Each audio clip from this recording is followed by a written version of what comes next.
नमस्कार साथियों, आप देख रहे हैं बाबा साहब की विरासत। यहाँ हम बाबा साहब डॉक्टर भीमराव अंबेडकर के विचार, भारतीय संविधान, बहुजन महापुरुषों का इतिहास और आज के दिन का इतिहास आपके सामने प्रामाणिक तथ्यों के साथ प्रस्तुत करते हैं। 14 जुलाई 1945 का दिन भारतीय संवैधानिक इतिहास का एक महत्वपूर्ण अध्याय है। इसी दिन शिमला सम्मेलन आधिकारिक रूप से असफल घोषित कर दिया गया था। ये सम्मेलन 25 जून से 14 जुलाई 1945 तक चला और इसका उद्देश्य भारत में सत्ता हस्तांतरण से पहले एक राजनीतिक समझौता तैयार करना था। उस समय भारत के वायसराय और governor general field marshal Lord Archibald Wavell थे। उन्होंने 14 जून 1945 को रेडियो प्रसारण के माध्यम से वेवेल योजना की घोषणा की। इस योजना पर चर्चा करने के लिए देश के प्रमुख नेताओं को शिमला बुलाया गया। उसी समय द्वितीय विश्व युद्ध अपने अंतिम चरण में था। ब्रिटिश सरकार समझ चुकी थी कि भारत पर अधिक समय तक शासन करना संभव नहीं रहेगा, इसलिए उसने सत्ता हस्तांतरण से पहले कांग्रेस, मुस्लिम लीग और अन्य प्रमुख समुदायों के बीच सहमति बनाने का प्रयास किया।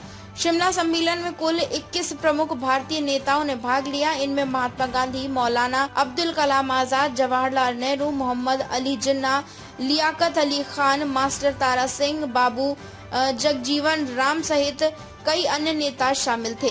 हालांकि डॉक्टर भीमराव अंबेडकर इस सम्मेलन के प्रतिनिधि नहीं थे, लेकिन उस समय वे 20 जुलाई 1942 से वायसराय की कार्यकारिणी परिषद में श्रम सदस्य के रूप में कार्य कर रहे थे। वे भारत के सबसे सम्मानित संवैधानिक विशेषज्ञों में गिने जाते थे और अनुसूचित जातियों के अधिकारों पर उनके विचारों का गहरा प्रभाव था। वेवेल योजना के प्रमुख प्रस्ताव थे कि वायसराय की कार्यकारिणी परिषद की पुनर्गठन किया जाएगा। वायसराय और कमांडर इन चीफ को छोड़कर सभी सदस्य भारतीय होंगे। परिषद में सवर्ण हिंदुओं और मुसलमानों को समान प्रतिनिधित्व दिया जाएगा। अनुसूचित जातियों, सिखों और अन्य अल्पसंख्यकों को भी पर्याप्त प्रतिनिधित्व मिलेगा। विदेश मामलों का दायित्व भी भारतीय सदस्य संभालेंगे, जबकि रक्षा से जुड़े विषय ब्रिटिश सरकार के पास रहेंगे। यह परिषद स्थायी संविधान बनने तक अंतरिम राष्ट्रीय सरकार के रूप में कार्य करती। डॉक्टर अंबेडकर का स्पष्ट मत था कि अनुसूचित जातियां एक स्वतंत्र राजनीतिक समुदाय हैं और उनका प्रतिनिधित्व कांग्रेस या किसी अन्य दल द्वारा नहीं किया जा सकता। उनका कहना था कि सत्ता हस्तांतरण से पहले अनुसूचित जातियों को संवैधानिक सुरक्षा, राजनीतिक प्रतिनिधित्व और नागरिक अधिकारों की गारंटी मिलनी चाहिए। यदि आपको ये जानकारी उपयोगी लगी हो तो वीडियो को लाइक करें, अपने परिवार और मित्रों के साथ साझा करें, ताकि बाबा साहब के विचार, संविधान का ज्ञान और हमारा गौरवशाली इतिहास अधिक से अधिक लोगों तक पहुंच सके।